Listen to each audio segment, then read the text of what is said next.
Hello friends. आज है 12 जून। तो आइए देखते हैं 12 जून से रिलेटेड कुछ मोस्ट इंपॉर्टेंट करंट अफेयर और उससे रिलेटेड कुछ फैक्ट्स।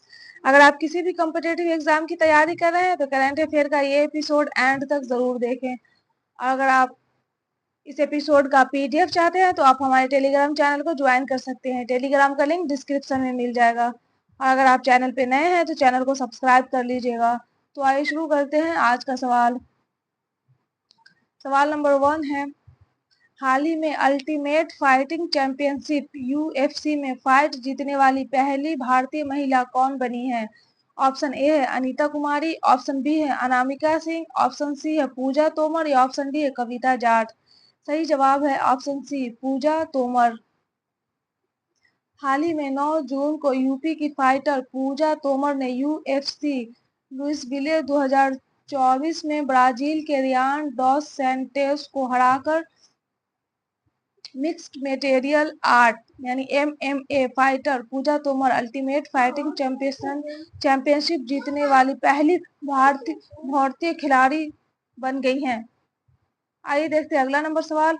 सवाल नंबर 2 है, हाल ही में हेइल ब्रानर नेकर कप टेनिस टूर्नामेंट किस भारतीय खिलाड़ी ने जीता है? ऑप्शन ए है अनिकेत विभव, ऑप्शन बी है सुमित नागल, ऑप्शन सी है कार्लोस अल्कराज या ऑप्शन डी है ऋषभ वर्मा। सही जवाब है ऑप्शन बी सुमित नागल।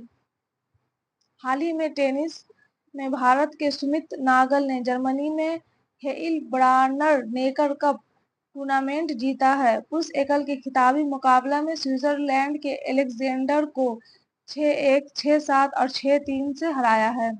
सुमित नागल का यह छठा एटीपी चैलेंजर्स खिताब है। इस जीत के साथ ही सुमित ने आगामी पेरिस ओलंपिक के लिए लगभग क्वालिफाई कर लिया है। आइए देखते हैं अगला नंबर सवाल।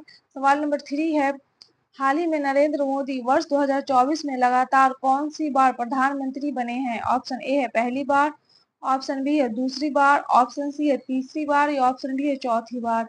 सही जवाब है ऑप्शन सी तीसरी बार। हाल ही में नरेंद्र मोदी ने 9 जून की शाम लगातार तीसरी बार प्रधानमंत्री पद की शपथ ली है। वह जवाहरलाल नेहरू के बाद ऐसा करने वाले दूसरे प्रधानमंत्री बने हैं। और राष्ट्रपति द्रौपदी मुर्मू ने 72 सदस्यीय केंद्रीय मंत्रिपरिषद को पद की शपथ दिलाई है, जिसमें प्रधानमंत्री सहित 30 कैबिनेट मंत्री, 5 राज्य मंत्री और 36 राज्य मंत्री शामिल थे। आइए देखते हैं अगला नंबर सवाल। सवाल नंबर 4 है, हाल ही में कार्लेस अल्कराज ने किसे हराकर अपना पहला फ्रेंच ओपन खिताब जीता है? ऑप्शन ए है अलेक्जेंडर जोग्रेव, ऑप्शन बी है राफेल नडाल, ऑप्शन सी है सुमित नागल या ऑप्शन डी है रोजर फेडरर। सही जवाब है ऑप्शन ए अलेक्जेंडर जोग्रेव। हाल ही में कार्लेस अल्कराज ने 9 जून 2024 को रोलैंड गैरोस में 5 सेट के फाइनल में अलेक्जेंडर ज्वेरेव को हराकर अपना पहला फ्रेंच ओपन खिताब जीता है। आइए देखते हैं अगला नंबर सवाल। सवाल नंबर 5 है, हाल ही में भारतीय नौसेना की पहली महिला हेलीकॉप्टर पायलट कौन बनी है? ऑप्शन ए है सुमन कुमार, ऑप्शन बी है अनामिका राजीव, ऑप्शन सी है गीतिका कौल या ऑप्शन डी है इनमें से कोई नहीं। सही जवाब है ऑप्शन बी अनामिका राजीव। हाल ही में सब लेफ्टिनेंट अनामिका राजीव ने आईएनएस रजली अर्कोनस में इतिहास रच दिया है। वह भारतीय नौसेना में हेलीकॉप्टर उड़ाने वाली पहली भारतीय महिला बनी है। भारतीय नौसेना की स्थापना 26 जनवरी 1950 को हुआ था और इसका मुख्यालय नई दिल्ली में है। और नौसेना प्रमुख है दिनेश कुमार त्रिपाठी। हर साल नौसेना दिवस 4 दिसंबर को मनाया जाता है। आइए देखते हैं अगला नंबर सवाल। सवाल नंबर 6 है, हाल ही में चर्चा में रहा मोंगला बंदरगाह किस देश में स्थित है? ऑप्शन ए है पाकिस्तान, ऑप्शन बी है अफगानिस्तान, ऑप्शन सी है बांग्लादेश या ऑप्शन डी है ईरान। सही जवाब है ऑप्शन सी बांग्लादेश। हाल ही में खबरों में रहा मोंगला बंदरगाह बांग्लादेश में स्थित है और भारत का लक्ष्य चीन के क्षेत्रीय प्रभाव का मुकाबला करने के लिए बांग्लादेश में मोंगला बंदरगाह का संचालन करना और एक नया टर्मिनल बनाना है। मोगला बंदरगाह बांग्लादेश का दूसरा सबसे बड़ा समुद्री बंदरगाह है। रणनीतिक रूप में यह बंगाल की खाड़ी से 62 किलोमीटर दूर स्थित है, जो सुंदरबन वन द्वारा सुरक्षित है। मोंगला में बंदरगाह की रुचि असम और त्रिपुरा जैसे पूर्वोत्तर राज्यों तक पहुंच में सुधार करेगी और परिवहन खर्च को कम करेगी। आइए देखते हैं अगला नंबर सवाल। सवाल नंबर 7 है, निम्नलिखित में से संसद में मंत्री परिषद की कितनी श्रेणियां होती हैं? ऑप्शन ए है 2, ऑप्शन बी है 3, ऑप्शन सी है 4 या ऑप्शन डी है 5। सही जवाब है ऑप्शन बी 3। संसद में मंत्री परिषद की 3 श्रेणियां होती हैं। पहला है कैबिनेट मंत्री, यह अमूमन सत्ताधारी या संगठन की पार्टियों के वरिष्ठ नेता होते हैं। ये प्रमुख मंत्रालय के प्रभारी होते हैं। कैबिनेट मंत्री मंत्री परिषद के नाम पर फैसला करने के लिए बैठक करते हैं। इस तरह कैबिनेट मंत्री परिषद का शीर्ष समूह होता है। इसमें करीब 25 से 30 मंत्री शामिल होते हैं। दूसरा है स्वतंत्र प्रभार वाले राज्य मंत्री। इन मंत्रियों को प्रायः छोटे मंत्रालयों का प्रभार दिया जाता है। ये विशेष रूप से आमंत्रित किए जाने पर ही कैबिनेट की बैठक में भाग लेते हैं। तीसरा है राज्य मंत्री, अपने विभाग के कैबिनेट मंत्रियों से जुड़े होते हैं और उनकी सहायता करते हैं। आइए देखते हैं अगला नंबर सवाल।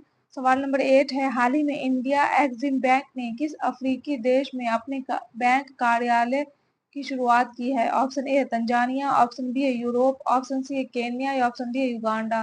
सही जवाब है ऑप्शन सी केन्या।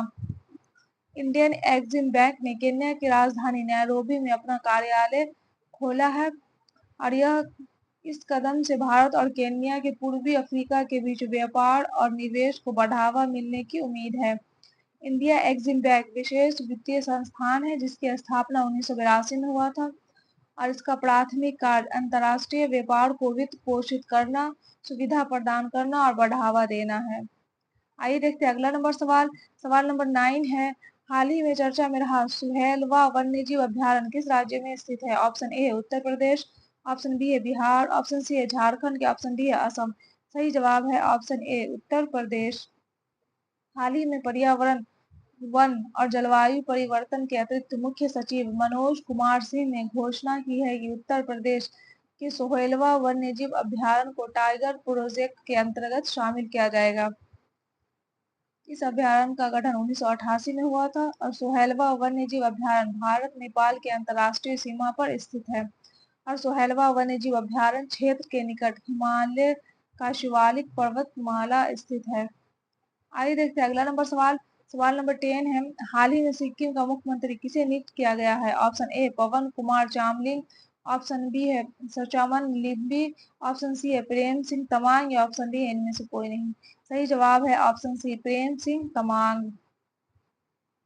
हाल ही में 10 जून को लगातार दूसरी बार सिक्किम क्रांतिकारी मोर्चा के प्रमुख प्रेम सिंह तमांग ने सिक्किम राज्य के मुख्यमंत्री पद की शपथ ली है और प्रेम सिंह तमांग को मुख्यमंत्री पद की शपथ राज्यपाल श्री लक्ष्मण प्रसाद आचार्य ने दिलाई है और सिक्किम में 11वें सिक्किम विधानसभा चुनाव में राज्य की 32 विधानसभा सीटों में से सिक्किम क्रांतिकारी मोर्चा ने कुल 31 सीटें जीतकर इतिहास रच दिया है। तो ये था करंट अफेयर का एपिसोड। अगर आपको एपिसोड अच्छा लगा हो तो एपिसोड को लाइक कर दीजिएगा और चैनल को सब्सक्राइब कर दीजिएगा और अपने दोस्तों के साथ शेयर भी कर दीजिएगा। Best of luck, take care.